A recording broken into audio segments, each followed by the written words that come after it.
Gajapati जिलार आरोदयगिरी block रे आज जिलापालଙ୍କ उपस्थिति ग्राममुखी प्रशासन सह संयुक्त जन अभिषेक शुणाणी शिविर अनुष्ठित हो जाइछि।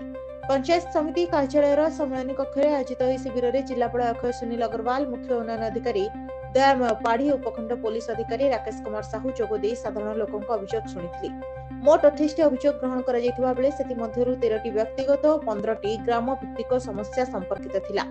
जड़े हिताधिकारी रेडक्रॉस पांठि 20,000 टंका सहायता प्रदान कर सामाजिक सुरक्षा विभाग पक्षर 4 जन को मधुबाबू पेंशन योजना सामिल कर जातीय परिवार मंगल योजना 3 जन को 20,000 टंका लेखाएं आर्थिक सहायता मिली।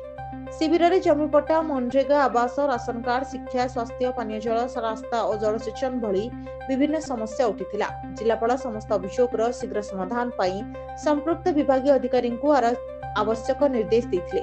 कार्यक्रम में पंचायत समिति अध्यक्ष, बीडीओ, तहसीलदार, जिला स्तरीय अधिकारी और स्थानीय जनप्रतिनिधि माने उपस्थित थिले।